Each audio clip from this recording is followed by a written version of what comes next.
The 8-year countdown. The morning of Emma's wedding should have been perfect. 24 years of raising her, watching her grow from a tiny bundle in the NICU to the radiant woman, adjusting her veil in the bridal suite mirror. I straightened my bow tie for the 100th time, checking my father of the bride speech cards in my jacket pocket. Caroline glided past me in her mother of the bride dress, a soft lavender that complemented her still striking features after 26 years of marriage. "You look beautiful," I told her, meaning it. Even after all these years, she could still take my breath away.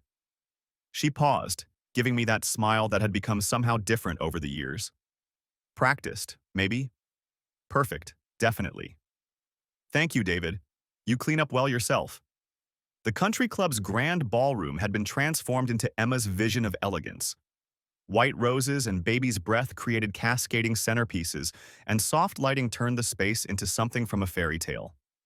200 guests filled the ceremony space, all here to witness our little girl marry Michael Blake, a software engineer who worshipped the ground she walked on. Tyler adjusted his groomsman tie beside Michael at the altar. Our son had flown in from his senior year at Northwestern, joking that he'd better get straight A's this semester to justify missing classes for his sister's wedding. At 22, he'd inherited Caroline's sharp features and my stubborn streak. The music changed, and Emma appeared at the doorway. My throat tightened. She looked exactly like Caroline had on our wedding day, except for the eyes. Those were mine, the same green that looked back at me from the mirror every morning, now shining with joy and just a touch of nervousness. "Ready, Dad?" she whispered, taking my arm. "Never," I admitted, making her laugh softly. "But let's do this anyway." Walking her down that aisle was simultaneously the longest and shortest journey of my life. Each step carried the weight of every bedtime story, every scraped knee I'd bandaged, every driving lesson that had tested my patience and my nerves. Michael's face when he saw her told me everything I needed to know about their future. That was love. Real, raw, overwhelming love. "Who gives this woman to be married?" the officiant asked. "Her mother and I do," I managed, my voice only breaking slightly. I kissed Emma's cheek, shook Michael's hand with a meaningful look that said everything about taking care of my little girl, and took my seat beside Caroline. She reached over and squeezed my hand. For a moment, it felt like we were united in this perfect moment of our daughter's happiness. The ceremony was beautiful. Emma and Michael had written their own vows, promising to love each other through software bugs and architectural deadlines. She'd followed in my footsteps, joining my firm as a junior architect last year. There wasn't a dry eye in the house when Michael's voice cracked, talking about finding his best friend and soulmate. During the cocktail hour, I mingled with guests while the wedding party took photos. My business partner, Rebecca Stone, cornered me near the bar, raising her champagne glass. "You did good, Ashford," she said. "That girl of yours is something special." "Gets it from her mother," I replied automatically, the response I'd given 1,000 times over the years. Rebecca gave me a look I couldn't quite read. "Sure she does." Judge Patricia Hawkins, who'd helped with some zoning issues for our firm over the years, stopped to congratulate me. "Beautiful ceremony, David. You and Caroline must be so proud." "We are," I assured her, scanning the crowd for my wife. She was near the gardens with her sister Sarah, their heads close together in conversation. Sarah had always been Caroline's confidant, flying in from Seattle at least 4 times a year for sister weekends. "Excuse me," I said to the judge. "I should check on the reception setup." The truth was, I needed a moment. Watching Emma get married had hit me harder than expected. 26 years of marriage, 24 years of parenthood, and here we were at a milestone that marked the end of an era. Both kids were officially adults now. The empty nest Caroline and I had been joking about was real. I ducked into the getting ready suite to grab Caroline's wrap. She'd mentioned the air conditioning was too cold. Her purse was on the vanity, and as I reached for the shawl beside it, I heard voices from the adjoining room. The door was cracked, and Caroline's voice carried clearly. 8 years, Sarah. 8 years of waiting, and it's finally over after today." My hand froze on the wrap. Sarah's response was sympathetic. "You've been so patient. I don't know how you did it. Every birthday, every anniversary, every holiday. I just kept telling myself it was one less to endure." "Emma's married now, Tyler graduates in the spring. I can finally stop pretending and be with Marcus. The name hit me like a physical blow. Marcus Fleming, the divorce attorney we'd met at a charity fundraiser years ago. He'd helped some friends with their separation, and Caroline had insisted we should stay connected with him professionally, just in case we ever needed referrals. "Does David suspect anything?" Sarah asked. Caroline's laugh was soft, almost pitying. "David sees what he wants to see. The perfect family, the successful business, the devoted wife. He has no idea I've been counting down for 8 years. Since Tyler left for freshman year, I knew I had to wait until both kids were truly adults. And now Emma's married. Tyler's about to graduate. I'm done. I'll tell him after the honeymoon. Marcus already has the papers drawn up." 8 years is a long time to plan an exit, Sarah mused. It had to be perfect. I couldn't hurt the kids by leaving while they were still young, but I also couldn't keep living this lie forever. Marcus understood. He's been so patient, only seeing me when David's traveling for work. We've been careful. My phone was in my hand before I consciously decided to record. Some primitive survival instinct had kicked in, knowing I'd need proof of what I was hearing. The record button glowed red as Caroline continued. "The house, the retirement accounts, the firm. Marcus says I'm entitled to half of everything. 26 years of marriage guarantees that. David built that company during our marriage, which makes it marital property. I've been documenting everything, keeping records. Marcus has been advising me for years on how to position myself."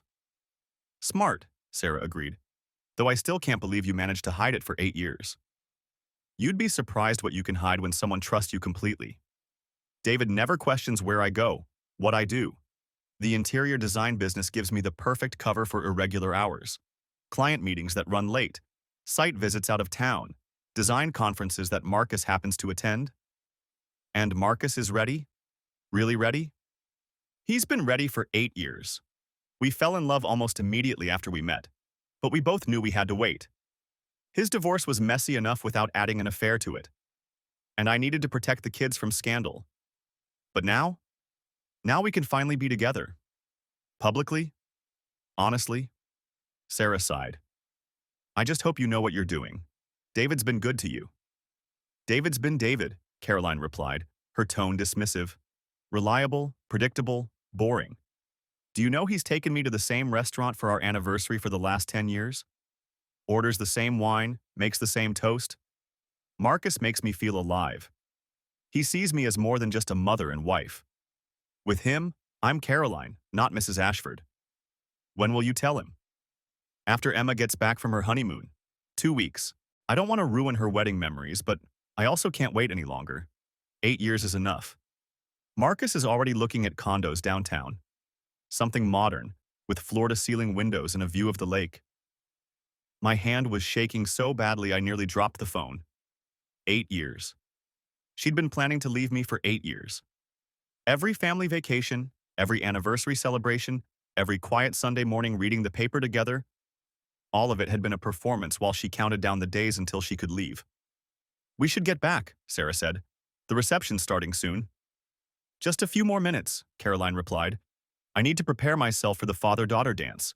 Watching David dance with Emma, playing the devoted family man one last time. After today, I'll never have to pretend again." I backed away from the door silently, my mind racing. The wrap forgotten, I made my way to the men's room and locked myself in a stall. My hands were trembling as I saved the recording to the cloud, emailed it to myself, and sent a copy to my personal attorney, not for divorce proceedings, but for evidence preservation. 8 years. The number kept echoing in my head. 8 years ago, Tyler had just started high school. Emma was 16, looking at colleges. Caroline had seemed distant that year, but I'd attributed it to stress about the kids growing up. Now I knew she'd been falling in love with another man, planning her escape, counting down the days until she could abandon our life together. I splashed cold water on my face, forcing myself to breathe normally. 200 guests were waiting. Emma deserved her perfect day. I could fall apart later. Right now, I had to get through the next 4 hours. The reception hall was stunning when I returned. The band was setting up, waiters were placing the first course, and Emma was laughing with her bridesmaids near the head table. Caroline had returned, seamlessly slipping back into her role as the proud mother. She caught my eye and smiled. That same practiced smile I now realized had been a mask for 8 years. "There you are," she said, approaching me. "I was looking for you. They want us for photos." "Of course," I managed, my voice surprisingly steady. We posed with Emma and Michael, the picture of happy in-laws. Caroline's hand rested on my shoulder, and I fought not to flinch. The photographer captured us laughing, smiling, being the perfect parents. I wondered if Caroline was thinking about Marcus, counting down the minutes until she could stop pretending. Dinner was served, filet mignon and salmon, Emma's favorite combination. I pushed food around my plate, managing a few bites when people were watching. Caroline chatted with our table mates, discussing Emma's childhood, telling carefully edited stories that painted us as devoted parents. Which we had been. At least, I had been. Michael's best man gave his speech first, a funny and touching tribute to friendship and love. Then it was my turn. I stood slowly, pulling the cards from my pocket. But when I reached the microphone, I set them aside. "Good evening, everyone. They say a father's job is to protect his children, to give them roots and wings, to teach them about love and loyalty and trust." I paused, meeting Emma's eyes. "Emma, you've made that job easy. You've always known who you are, what you want, and how to love with your whole heart." The room was silent, everyone sensing this was something beyond the typical father of the bride speech. "Michael," I continued, "you're getting someone who doesn't know how to love halfway. She's all in, always.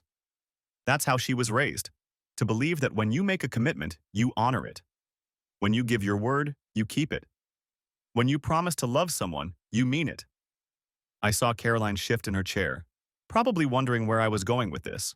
"Marriage is interesting," I said, my voice carrying clearly through the room. "It requires trust, complete, blind, sometimes foolish trust.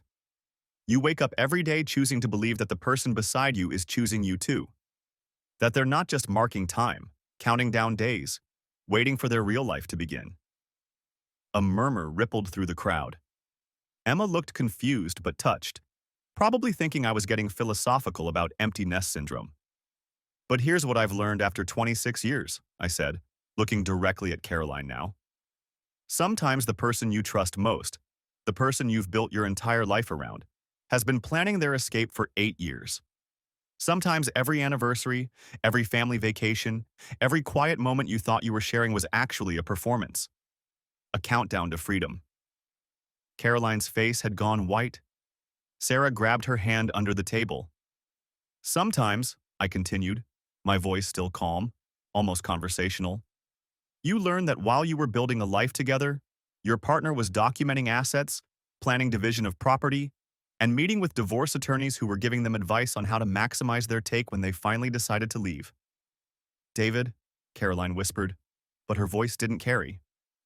"But Emma," I said, turning back to my daughter, whose face now showed alarm. "That's not you. That's not Michael. You two have the real thing. The thing some of us only thought we had." I pulled out my phone, holding it up. In the interest of complete honesty, which apparently is a novel concept in my marriage, I think everyone should hear something. Before anyone could stop me, I played the recording.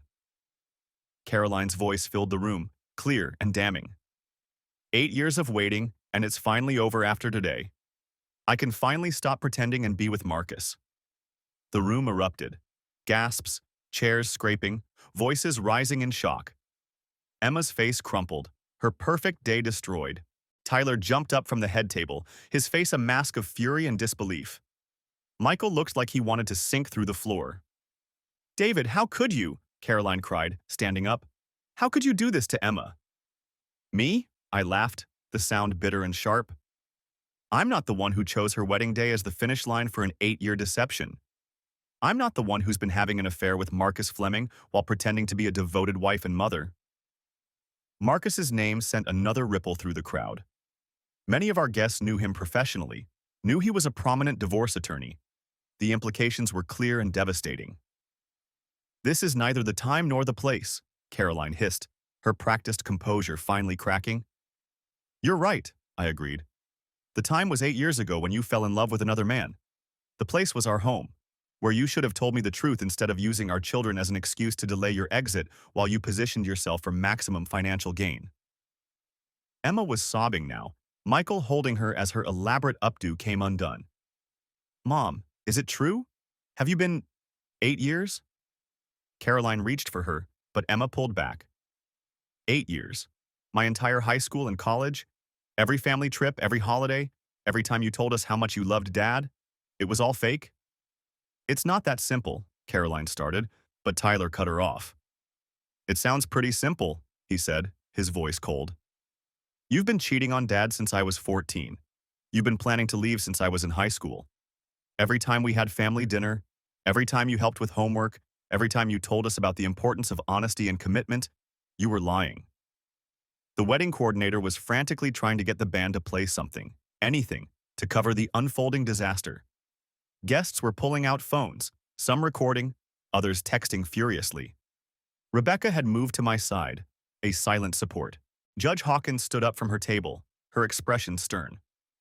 Perhaps we should move this discussion somewhere private. No, I said firmly. Caroline chose Emma's wedding day as her end date. She chose to make this day about her freedom. Everyone here should know what kind of person she really is.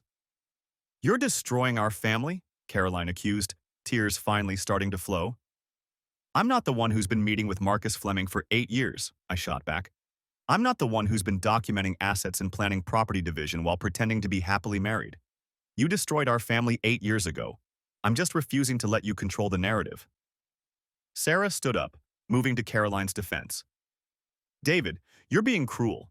Caroline deserves happiness too. Happiness? I turned on her. She had happiness. She had a husband who loved her, 2 amazing children, a beautiful home, a successful business partnership. But instead of ending things honestly 8 years ago, she chose to use me. To use our children as an excuse. To keep taking while planning her escape. Mom, Emma said again, her voice small and broken. Were we just your excuse? Did you stay in a marriage you hated for 8 years just to wait us out? Caroline's silence was answer enough. Michael finally spoke up, his voice shaky but determined. I think we should end the reception. Everyone, please, if you could. But no one was leaving. This was drama of the highest order, the kind of scandal that would fuel gossip for years. The perfect Ashford family, pillars of the community, revealed as a sham. 26 years, I said, my voice breaking for the first time. 26 years of my life, and the last 8 were a complete lie. Every I love you was a lie. Every anniversary toast was a lie. Every time you smiled at me across the breakfast table while secretly texting Marcus was a lie. You don't understand, Caroline said desperately. I didn't mean for it to happen. Marcus and I, it just happened. But I couldn't leave. The kids needed stability. They needed both parents. No, Tyler said flatly. You needed Dad's money. You needed the lifestyle. You needed to position yourself for the divorce. Don't pretend this was about us. The wedding coordinator finally managed to get the band to play something. A horribly inappropriate upbeat jazz number that only made the surreal scene more bizarre. Some guests were starting to leave, murmuring condolences to Emma as they passed. Others seemed rooted to their chairs, unable to look away from the train wreck. Emma stood up suddenly, her wedding dress rustling. I need to leave. Michael, please, can we just go? Of course, her new husband said immediately, wrapping his arm around her. She turned to Caroline one last time. 8 years, Mom. 8 years of my life that I thought we were a happy family, and you were just counting down the days. You know what the worst part is? You chose my wedding day as your finish line. My wedding day. The happiest day of my life, and you'd already ruined it before it even started. Emma and Michael left, her wedding dress train dragging behind her as she fled her own reception.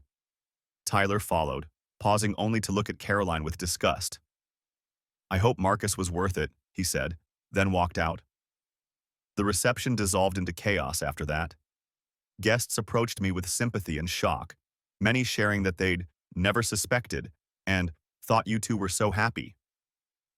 Caroline tried to do damage control, but the recording had been clear. There was no spinning her way out of her own words. By the end of the night, what should have been a celebration of new beginnings had become the very public end of my marriage. Caroline left with Sarah, not even trying to speak to me again. I stood in the empty reception hall, surrounded by wilting centerpieces and half-eaten dinners, the father of the bride whose family had just imploded. Rebecca drove me home. I was in no state to drive myself. "What are you going to do?" she asked quietly. "I don't know," I admitted. "But I know I'm not going to let her and Marcus walk away from this unscathed. 8 years of planning? I can plan too." The house was dark and empty when I got home. I walked through rooms that suddenly felt like a museum of a life that had never really existed. Our wedding photo on the mantle, had she already been unhappy then? Or did that come later? Emma's kindergarten artwork on the refrigerator, had Caroline been counting down even then, waiting for her to grow up so she could leave? I poured myself a scotch and sat in my study, pulling up the recording on my phone. Listening to it again, I heard things I'd missed the first time. The casual cruelty in her voice when she called me boring. The dismissive way she said, "David's been David." The calculation in her planning, the cold precision of someone who'd been strategizing for nearly a decade. My phone buzzed with texts. Emma saying she was at a hotel and would call tomorrow. Tyler saying he was crashing at a friend's place and asking if I was okay. But the one that caught my attention was from a number I didn't recognize. "David, this is Marcus Fleming. We need to talk. What you did tonight was unconscionable." I almost laughed. Unconscionable. The man who'd been sleeping with my wife for 8 years, who'd been advising her on how to divorce me while pretending to be a professional acquaintance, thought my behavior was unconscionable. I didn't respond. But I did start making notes. Every interaction with Marcus I could remember. Every time Caroline had mentioned meeting with an interior design client who, in retrospect, might have been him. Every business trip, every late night, every weekend conference that now seemed suspicious. The next morning came too soon. My phone rang before dawn. Emma, crying, asking how she was supposed to process this. How she was supposed to go on her honeymoon knowing her parents' marriage had been a sham for 8 years. It wasn't all a sham, I told her, though I wasn't sure I believed it myself. Your mother loved you. Loves you. Whatever else was fake, that was real. How can you defend her? I'm not defending her, but you're my daughter, and I don't want you to lose both parents because of this. Be angry at her, God knows I am, but don't cut her out completely, not yet. Emma's laugh was bitter, too old for her 24 years. She cut us out 8 years ago, Dad. We just didn't know it. Tyler called next, his anger more focused. I want to know everything. Every lie, every deception. I want to understand how we missed this. We missed it because we trusted her, I said simply. That's what you do in a family. You trust. Not anymore, he said grimly. Never again. Caroline tried calling around noon. I let it go to voicemail. Her message was a mixture of accusation and self-pity, blaming me for ruining Emma's wedding while completely missing the irony that she'd chosen that day as her countdown endpoint. She wanted to meet, to discuss how we would move forward. Move forward. As if there was any forward from here that didn't involve lawyers and division of assets and the complete destruction of the life we'd built together. Rebecca stopped by with coffee and files from the office. You don't have to think about work right now, she said, but I was grateful for the distraction. Actually, I need to think about work, I told her. Caroline's been planning this for 8 years. She's been documenting assets, positioning herself for maximum financial gain. I need to understand exactly what she thinks she's entitled to. Rebecca's expression was grim. The firm? Marcus told her she's entitled to half of everything. The house, the retirement accounts, the firm. 26 years of marriage makes it all marital property. But she never worked at the firm. She never contributed to building it. Doesn't matter in a no-fault divorce state. She supported me while I built it, maintained our home, raised our children. In the eyes of the law, she's entitled to half. That's insane. That's marriage law, I corrected. But there might be ways to protect the business. I need to review our incorporation documents, the partnership agreements, and I need to document her affair, her planning, her deception. It might not matter legally, but judges are human. Context matters. Over the next few days, I threw myself into investigation mode. I went through 8 years of credit card statements, phone records, calendar entries. The patterns emerged slowly but clearly. Business trips that coincided with Marcus's conference schedule. Client dinners at restaurants I later discovered were Marcus's favorites. Charges for hotels on nights she'd supposedly stayed with Sarah. I hired a forensic accountant, quietly, carefully, not wanting to tip my hand yet. He started analyzing our financial records, looking for hidden assets, unusual transfers, signs that Caroline had been preparing for this longer than even 8 years. What he found was illuminating. 3 years ago, Caroline had opened a separate investment account I'd known nothing about. Small transfers from our joint account, labeled as business expenses for her interior design firm, had been steadily building a nest egg. Not illegal, but certainly deceptive. There were also payments to Marcus's firm. Consultation fees, ostensibly for legal advice related to her business. But the dates aligned with romantic holidays. Valentine's Day, her birthday, their anniversary of meeting. She'd been paying her lover with our marital assets, disguising affair expenses as business costs. Emma and Michael postponed their honeymoon. She couldn't bear the thought of being away while our family imploded. She and Tyler started coming by regularly, sharing meals, trying to maintain some sense of family without Caroline. The three of us would sit around the kitchen table, the fourth chair glaringly empty, trying to make sense of what had happened. "I keep thinking about Christmas last year," Tyler said one evening. "Mom seemed so happy, decorating the tree, making cookies. Was she counting down then? Thinking only one more Christmas to endure?" "Probably," I admitted, the truth bitter but necessary. Emma pushed her pasta around her plate. "Michael's parents want to have a reception, a do-over, since ours was, well, that's a good idea," I said carefully. "You deserve a celebration that isn't tainted by all this. Will you come, even if Mom's there?" "I'll come no matter what." 2 weeks after the wedding, Caroline made her move. I was served with divorce papers at my office. Very professionally done, very thorough. Marcus's work, no doubt.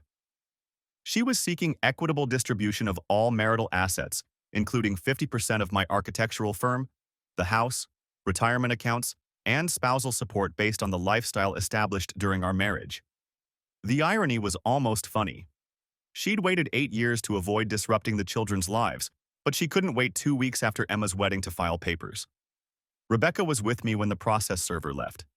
She read through the documents, her expression darkening with each page. "She's claiming she gave up her career to support yours," she said incredulously. "But she's had her interior design business for 15 years. "A business that never quite took off," I noted. "Convenient, isn't it?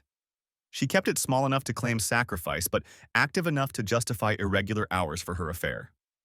"What are you going to do?" "Fight," I said simply. She planned for 8 years, but she made mistakes. The recording from the wedding is just the beginning. She admitted to the affair, admitted to planning the divorce with Marcus for years. That's alienation of affection, criminal conversation in some states. Marcus giving her legal advice while sleeping with her? That's an ethical violation that could cost him his license. Rebecca leaned forward. "You're going after Marcus too?" "He's been advising my wife on how to divorce me while pretending to be a professional acquaintance. He's been sleeping with her for 8 years while shaking my hand at charity events. Yes, I'm going after him." I hired my own attorney, James Morrison, known for being thorough and ruthless. We sat in his office going through everything I'd documented. "The recording is gold," he said. "Her admission of an 8-year affair, the premeditation, the financial planning with Marcus. We can use this to show marital waste. She spent marital funds on her affair, the payments to Marcus's firm, the secret investment account, the hotel charges." "What about Marcus?" James smiled, the expression sharp. "Leave Marcus to me. What he did, advising a client's spouse while having an affair with them. That's a serious breach of professional ethics. The state bar will be very interested." We filed our response to Caroline's divorce petition, along with a countersuit. We claimed marital waste, sought a disproportionate distribution of assets based on her deception, and asked for exclusive use of the marital home. We also filed a complaint with the state bar against Marcus Fleming. Caroline's reaction was swift and furious. She called the house repeatedly, leaving increasingly angry voicemails. How dare I involve Marcus? How dare I try to ruin his career? How dare I paint her as the villain when I'd humiliated her at our daughter's wedding? The cognitive dissonance was stunning. She'd deceived me for 8 years, planned her exit strategy with surgical precision, chosen our daughter's wedding day as her finish line, but I was the villain for exposing it. Emma and Tyler rallied around me. They'd both written statements from my attorney about the impact of their mother's deception on our family. Tyler's was particularly powerful, describing how Caroline's 8-year performance had damaged his ability to trust, to believe in the authenticity of any relationship. Every happy memory is poisoned now, he wrote. Every family vacation where mom smiled and held dad's hand, every anniversary dinner where she toasted their love, every time she told us about the importance of honesty and commitment. It was all a lie. How do you trust anyone after learning your mother performed love for 8 years? The legal maneuvering intensified over the next month. Caroline hired a more aggressive attorney when it became clear James Morrison wasn't going to roll over. They tried to paint me as vindictive, claiming the wedding revelation was a form of emotional abuse designed to turn the children against their mother. But the recording kept coming back to haunt her. Her own words, clear and unambiguous. 8 years of deception, 8 years of planning, 8 years of countdown to freedom. Marcus's troubles mounted as well. The state bar opened an investigation into his conduct. Other attorneys in his firm distanced themselves, not wanting to be tainted by the scandal. His reputation, carefully built over decades, crumbled in weeks. Some of his other clients began questioning his ethics, wondering if he'd given them honest counsel or if he'd manipulated situations for his own benefit. 3 clients pulled their cases from his firm within a month of the bar complaint being filed. Caroline and Marcus's relationship, freed from the shadows after 8 years, couldn't withstand the pressure. I heard through mutual friends that they were fighting constantly. She blamed him for not anticipating the legal challenges. He blamed her for the recording, for not being more careful. The passionate love affair that had been worth destroying a family for was crumbling under the weight of consequences. Meanwhile, I focused on rebuilding. The firm needed attention. Clients were nervous about potential instability if Caroline got half the business. I worked with Rebecca to restructure things, protecting our employees and ongoing projects from the divorce fallout. I also started therapy, trying to process the devastation of learning your entire life had been built on lies. Dr. Patel, recommended by a friend who'd been through a similar betrayal, helped me understand that Caroline's deception said nothing about my worth and everything about her character. She stayed for 8 years after falling in love with someone else, Dr. Patel pointed out. That takes a particular kind of cold calculation. Most people in affairs either end them or leave their marriages within a year or two. 8 years of deliberate deception? That's sociopathic. The discovery phase of the divorce revealed more disturbing details. Caroline had been slowly moving valuable items from our home to a storage unit Marcus had rented.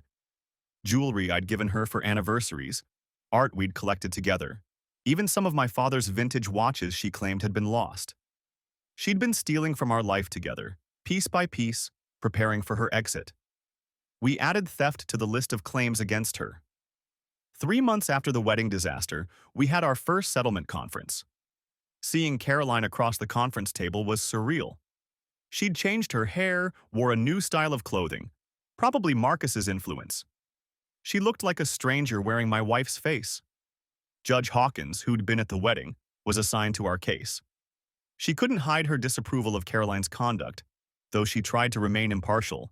The recording was played again, Caroline's voice filling the conference room with her cruel countdown. Mrs. Ashford, the judge said carefully, the court is concerned about the premeditated nature of your actions. 8 years of documented deception, financial manipulation, and asset concealment. This goes beyond simple marital breakdown.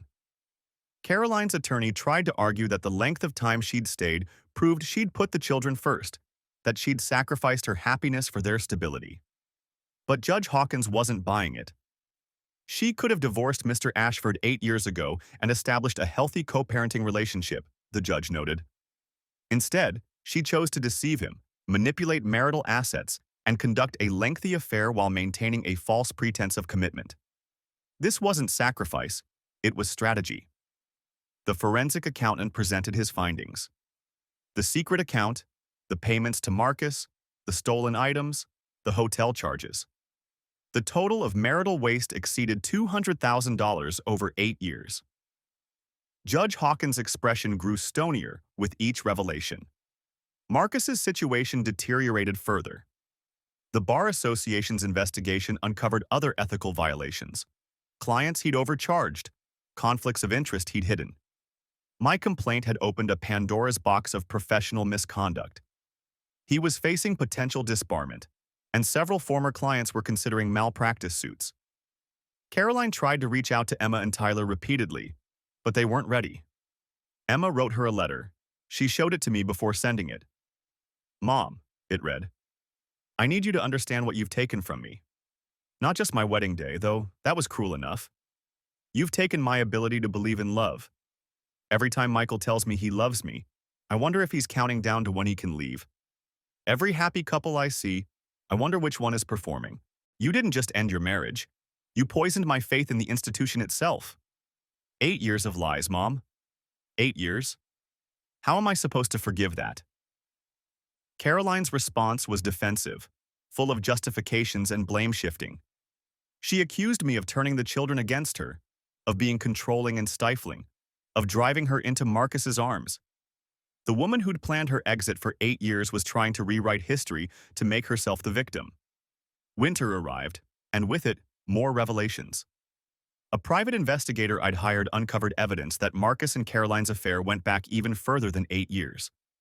They'd first been involved 10 years ago, briefly, before supposedly ending things and then rekindling the relationship 2 years later. The 8-year countdown had been preceded by 2 years of on-and-off deception.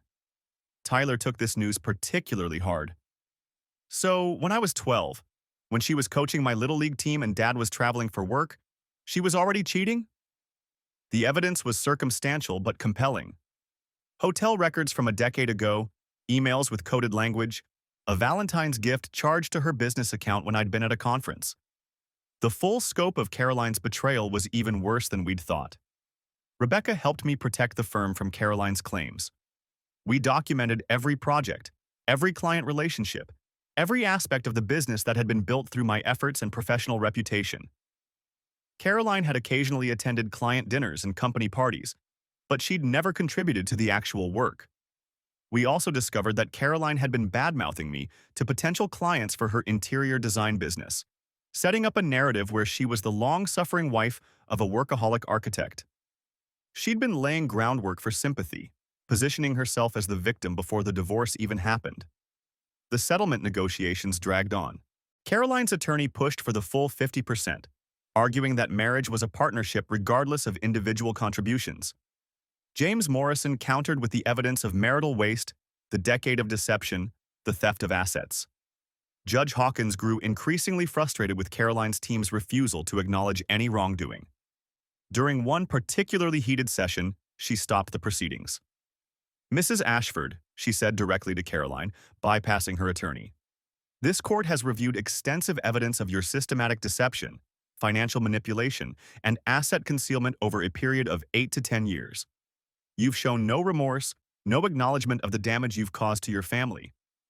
Your insistence on portraying yourself as a victim while seeking maximum financial gain from a marriage you've admitted was a countdown to freedom is testing this court's patience." Caroline's facade cracked slightly. "Your Honor, I stayed for my children. I sacrificed my happiness."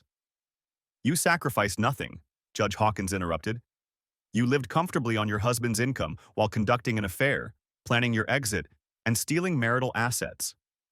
You chose your daughter's wedding day as your endpoint, showing callous disregard for her happiness. This court is not sympathetic to your claimed sacrifices." Spring came with a breakthrough. Marcus, facing disbarment and financial ruin from malpractice suits, agreed to testify about his role in Caroline's planning. In exchange for a lighter sanction from the bar, he provided detailed documentation of their 8-year strategy. The emails were damning.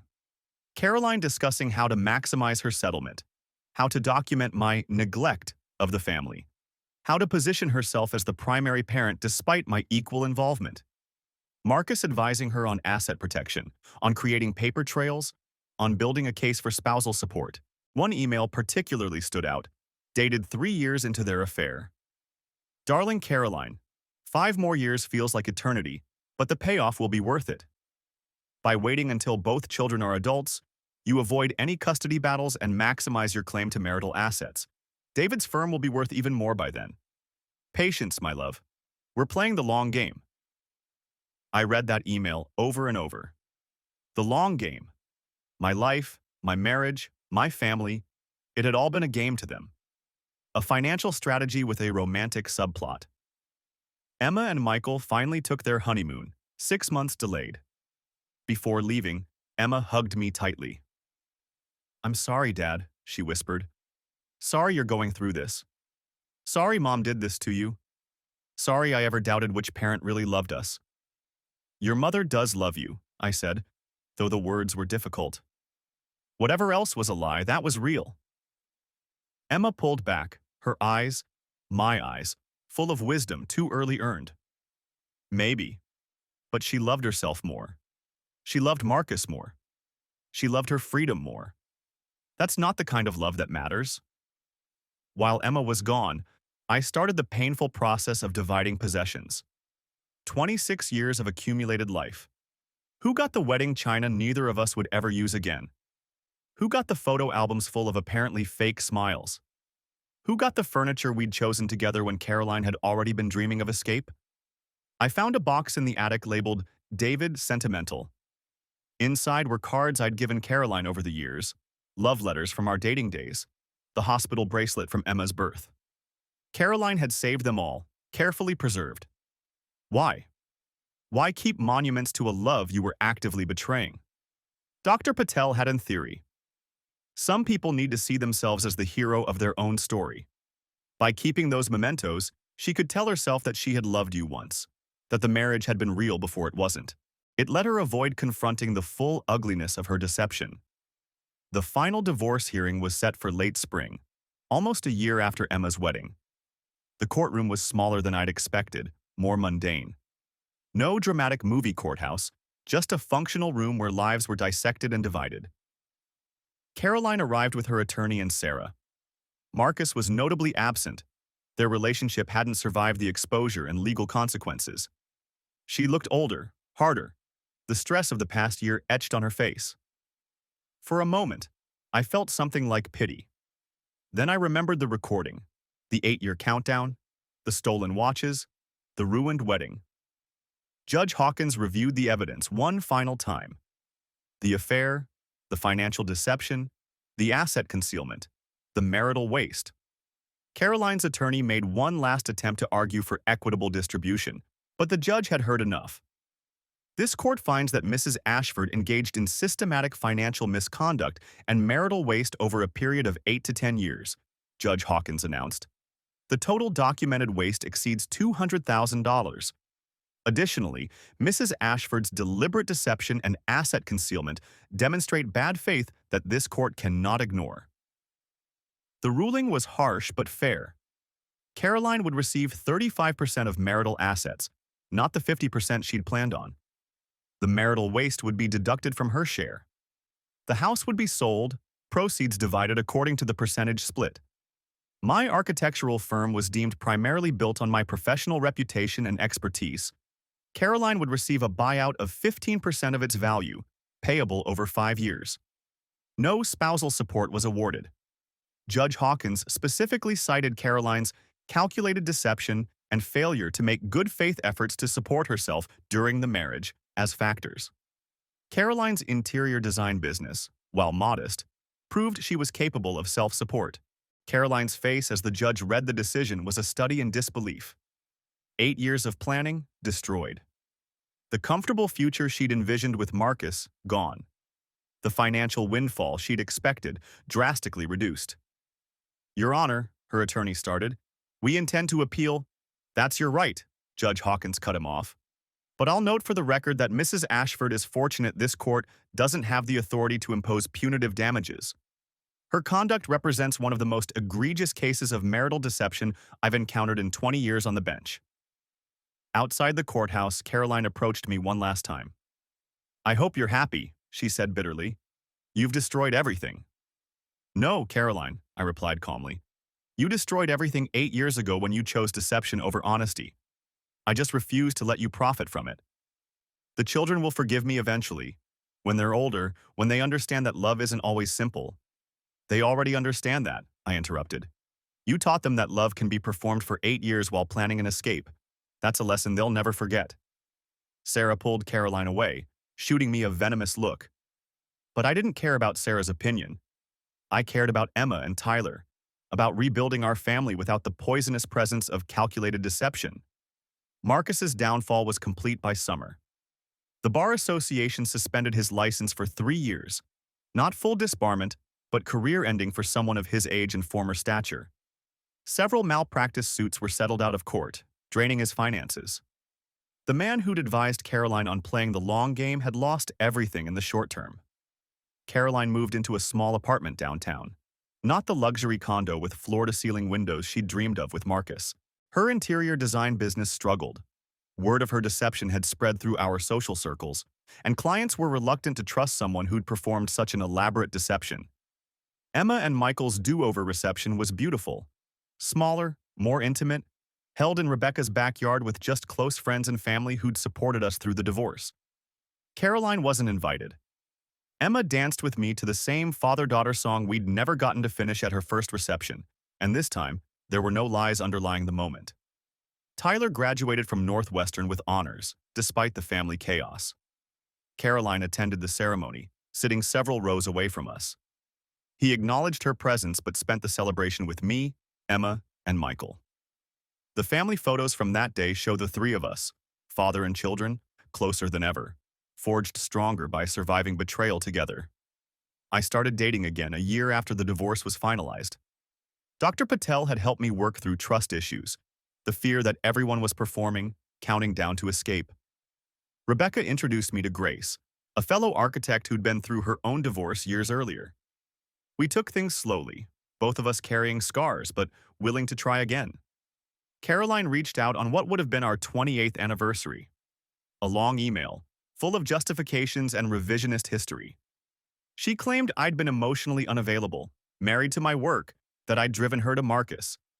She conveniently forgot the recording where she'd admitted the affair began almost immediately after meeting him, that the 8-year countdown was about waiting for the children to grow up, not about trying to save our marriage. I didn't respond. There was nothing left to say. Emma had a baby 2 years after the divorce, a little girl named Rebecca, after the friend who'd stood by our family. Watching Emma with her daughter, I saw the genuine love Caroline had claimed to feel for our children. The difference was clear. Emma's love was unconditional, present, real. Not a performance with an end date. Caroline tried to be involved as a grandmother, but Emma kept her at arm's length. I can't trust her with Rebecca, Emma told me. How do I know she won't disappear when it becomes inconvenient? How do I know she won't perform grandmother love until she gets bored? Tyler went to law school, inspired by the divorce to understand how legal systems could be manipulated and how to protect against such manipulation. He specialized in family law, eventually becoming known for helping betrayed spouses document financial deception and marital waste. He never spoke to Caroline again after graduation. The house sold eventually, to a young family excited about the big backyard and good school district. Watching them tour the rooms where my children had grown up, where my marriage had died, was bittersweet. I hoped their love was real, not performed. I hoped their children would grow up with honest parents, not actors counting down to freedom. I moved to a smaller place closer to the firm, modern and clean, without the ghost of false memories. Grace helped me decorate. She had an eye for design that was genuinely artistic, not calculated like Caroline's had been. We didn't talk about marriage, both of us too scarred to fully trust that institution again, but we built something real together. 5 years after Emma's disastrous first wedding, I ran into Marcus at a legal conference. He was working as a paralegal, his license still suspended, his reputation forever tarnished. He looked older, defeated, the confident attorney who'd advised my wife on destroying our marriage reduced to supporting work at a small firm. "David," he said, attempting a professional nod. "Marcus," I replied, nothing more. He started to walk away, then turned back. "For what it's worth, I'm sorry. Not just for getting caught, but for all of it. 8 years of deception, It corrodes your soul. Caroline and I thought we were playing the long game, but we were just destroying everything we touched. You destroyed my family, I said simply. No, Marcus corrected, with perhaps the first honest insight he'd ever shared with me. We destroyed ourselves. You and your children survived. Caroline and I? We got exactly what we deserved, each other, until even that wasn't enough. He walked away, and I never saw him again. I heard later that he'd moved to another state, started over where his disgrace wasn't known. Caroline remained in town, isolated, her children estranged, her reputation ruined, living the independent life she'd counted down 8 years to achieve. Looking back now, 10 years after that wedding day revelation, I can see the patterns I missed at the time. The subtle distancing, the practiced responses, the way Caroline had stopped truly looking at me years before the end. Love isn't just blind.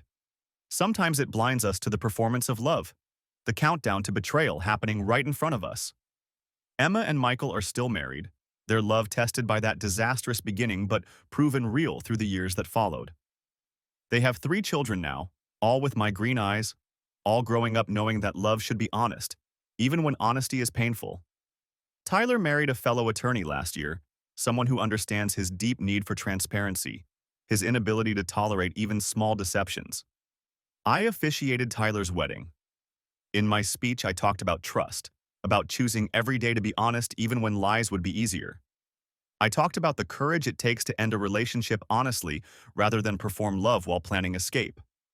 Caroline wasn't invited, but her absence was its own presence, a reminder of what happens when someone chooses deception over truth, strategy over love. The architectural firm thrived after the divorce, freed from the uncertainty of Caroline's claims against it. Rebecca and I expanded, taking on larger projects, building something substantial and real.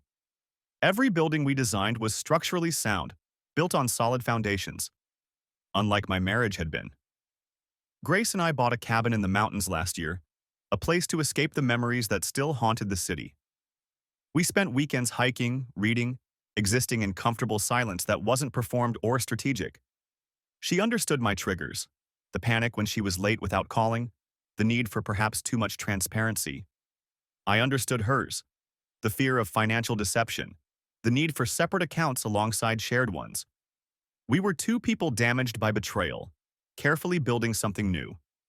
Not counting down to anything, not performing happiness, just living day by day in chosen honesty. It wasn't the passionate romance of youth or the stable partnership I'd thought I had with Caroline. It was something more careful, more deliberate, more real. Caroline tried one more time to reconcile with the children, sending letters on their birthdays, showing up at Emma's oldest child's school play. But the damage was too deep, the 8-year performance too calculated to forgive. She'd chosen her countdown over her children's trust, and some choices can't be undone. The last I heard, she was still alone. Marcus had married someone else, someone who didn't know about his past, about the 8-year affair that had destroyed so many lives. Caroline was truly free now. Free from marriage, free from family obligations, free from the life she'd found so suffocating. I wondered if freedom was worth the price she'd paid, but that was her calculation to reconcile. Dr. Patel and I still meet occasionally, less therapy now than philosophy discussions over coffee. We talk about trust, about the stories we tell ourselves, about how someone can perform love so convincingly for 8 years that even they might believe it's real in moments. The opposite of love isn't hate, he told me once. It's indifference.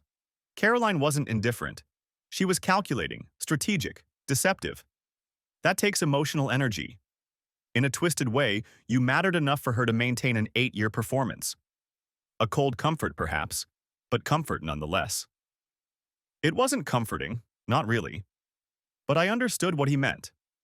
Caroline had cared enough to deceive carefully, to protect the children from scandal until they were adults, to maintain the facade perfectly until her planned end date. It was a perverted form of consideration, perhaps, but it had protected Emma and Tyler from growing up in a broken home, even if the intact home had been an illusion. The recovery from betrayal isn't linear. Some days, even now, I'll hear a song Caroline loved or smell her perfume on a stranger, and the rage returns, pristine and sharp as that moment in the bridal suite when I first heard her countdown confession. Other days, I feel nothing but pity for her, living her free life alone, having traded her family for an independence that came with isolation. Emma asked me recently if I regret playing the recording at her wedding, destroying her perfect day to expose Caroline's deception.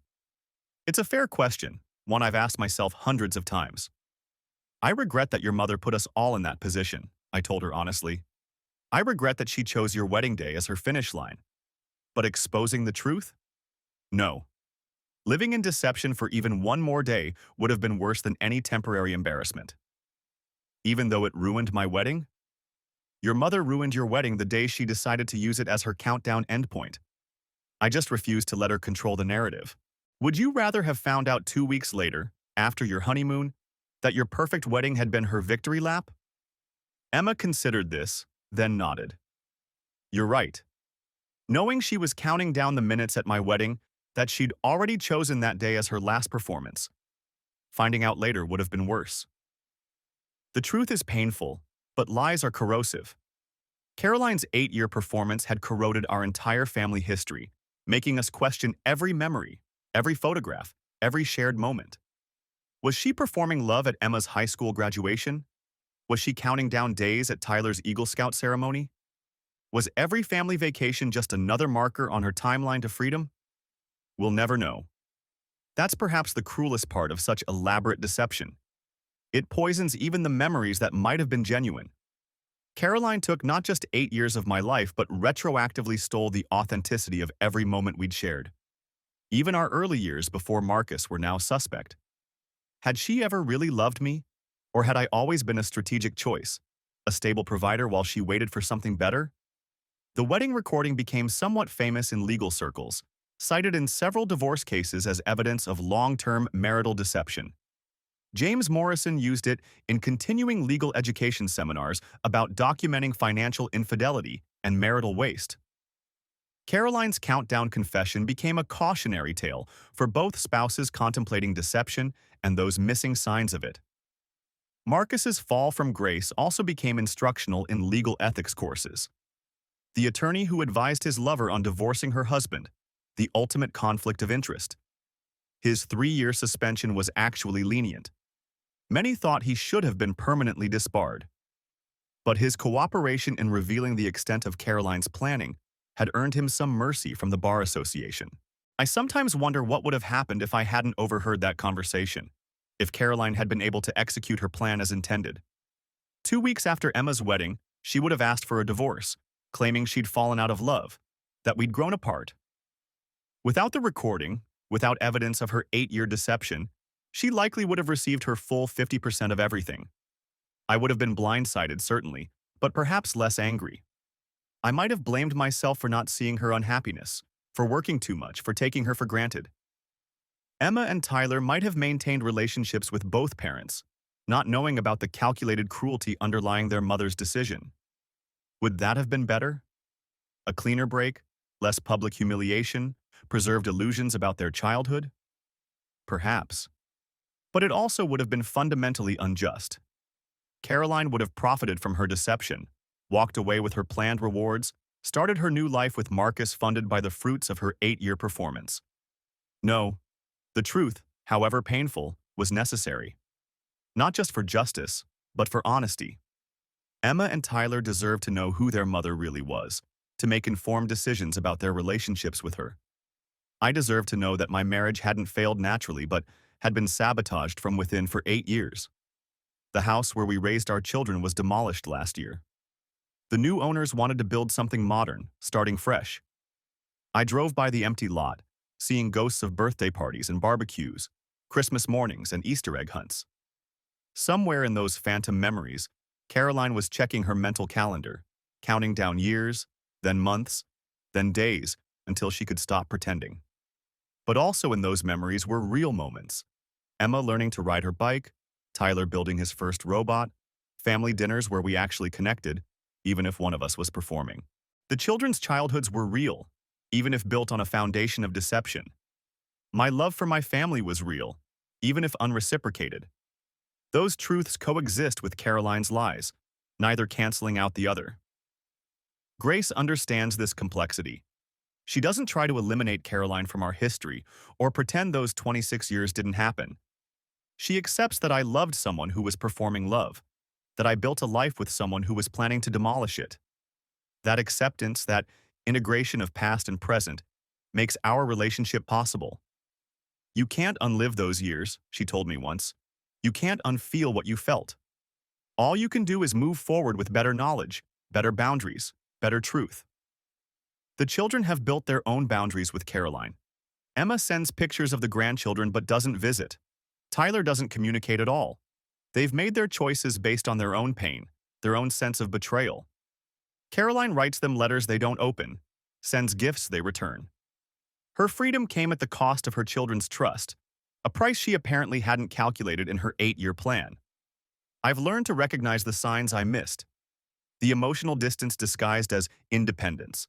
The separate financial accounts explained as business necessities. The frequent client meetings that ran late. The conferences that required weekend attendance. But more than individual signs, I've learned to trust my instincts about authentic connection versus performance. With Grace, there's a presence that Caroline never had, even in our best years. An engagement, a genuine interest in shared life rather than parallel lives. When Grace says she loves me, her eyes are present, not calculating days until freedom. It's the difference between performing a role and actually living it. The statute of limitations has passed for any civil action against Marcus beyond the professional sanctions. He kept his law license eventually, though his reputation never recovered. Caroline could theoretically sue him for malpractice. His advice led to her financial losses. But that would require admitting to their conspiracy, further damaging her already destroyed reputation. They played the long game and lost everything that mattered. 8 years of planning, undone by a moment of overheard honesty. 8 years of deception, exposed by their own hubris in discussing it at our daughter's wedding. 8 years of countdown to freedom, resulting in a lifetime of isolation. I'm in my 60s now, rebuilding a life I thought was complete. Grace and I travel, exploring places Caroline and I never visited, creating new memories untainted by deception. The firm has projects I'm proud of, buildings that will outlast me, structures built on solid foundations with no hidden weaknesses. Emma's children know me as the grandfather who's always present, always honest, sometimes to a fault. I've told them age-appropriate truths about why they don't see their other grandmother often, about the importance of honesty in relationships, about the damage that deception can cause. They're growing up valuing truth over comfort, authenticity over performance. Tyler's working on a book about financial infidelity in marriage, using our case as a framework for understanding long-term marital deception. He's interviewed dozens of betrayed spouses, financial forensic experts, family law attorneys. The dedication reads, "To my father, who taught me that truth matters more than comfort, and to my sister, whose wedding showed us all who we really were." The book details the signs of financial infidelity, the legal remedies available, the importance of documentation. But more than that, it explores the psychological impact of discovering long-term deception, the way it reshapes your understanding of your entire life. Tyler interviewed me extensively, forcing me to revisit painful memories but also helping me process them more fully. The countdown spouse, he writes in one chapter, is perhaps the cruelest type of deceiver. They don't just cheat or lie. They perform an entire life while watching the calendar, marking time until their planned escape. Every family milestone becomes a countdown marker. Every anniversary is one less to endure. Every "I love you" is a lie with an expiration date. Caroline threatened to sue for defamation when she heard about the book, but James Morrison shut that down quickly. Truth is an absolute defense to defamation, he reminded her attorney. Every word can be documented. The book comes out next month. The advance reviews call it devastating, essential reading for anyone in a marriage, a cautionary tale about the dangers of blind trust. Tyler's donating his proceeds to a fund for divorced parents seeking to document financial infidelity. He says it's his way of making something meaningful from our family's destruction. I've thought about writing my own account, but I'm not ready. Maybe I'll never be ready. Living through it was enough. Dissecting it further feels like performing my own countdown to a different kind of freedom. Freedom from the anger, the betrayal, the endless questioning of what was real. Because that's the ultimate legacy of Caroline's 8-year countdown. The questioning. Every memory is suspect. Every photograph might capture a performed moment. Every family tradition might have been endured rather than enjoyed. She didn't just take 8 years of my life. She retroactively stole the authenticity of every moment we shared. But I'm learning to live with that uncertainty, to accept that some of it was real, even if I can't know which parts. To value the confirmed truths. My love for my children, their love for me, the family we've rebuilt without Caroline. These things are unquestionably real, untainted by her deception. The last time I saw Caroline was at a grocery store, mundane and unexpected. She was buying wine, the expensive kind she'd always wanted but we couldn't afford when the kids were young. Her cart had food for one. She looked older, smaller somehow, diminished by the weight of her freedom. Our eyes met across the produce section. For a moment, neither of us moved. Then she started toward me, and I simply turned and walked away. There was nothing left to say. She'd counted down 8 years to her freedom, and she'd gotten exactly what she'd planned for. A life without me, without our children, without the family she'd found so suffocating. I hope it was worth it. I hope the freedom tastes as sweet as she imagined during all those performed anniversaries and endured vacations. I hope the independence she counted down to fills the space our children's absence must leave. I hope Marcus was worth the price she paid, even though he abandoned her when the cost became clear. But mostly, I don't think about Caroline anymore. The opposite of love isn't hate. Dr. Patel was right about that. It's indifference. And after the rage, the grief, the betrayal, and the recovery, I've finally reached indifference. Caroline's 8-year countdown is over, but so is my imprisonment in the questions it raised. My life now is built on different foundations: honesty with grace, presence with my children and grandchildren, integrity in my work. No one is counting down to anything. No one is performing. We're all just living, day by day, in chosen truth rather than strategic deception. The 8-year countdown is over. Caroline got her freedom. I got my truth. Our children got clarity about who their parents really were. And Emma got a second wedding reception, smaller but honest, where no one was marking time until they could leave. That's perhaps the best revenge against someone who performed love for 8 years, to actually live it, genuinely, with people who aren't counting down to escape. To build something real on the ruins of what was fake. To choose truth over comfort, even when the truth destroys everything you thought you knew. Caroline chose her countdown. I chose to expose it. We all live with our choices. And 10 years later, I'm finally at peace with mine. The 8-year countdown is over, for all of us. What remains is what was always real. The love between parent and child, the bonds between siblings who survived betrayal together, the possibility of building something genuine with someone new. The countdown is over. Real life, honest life, has finally begun.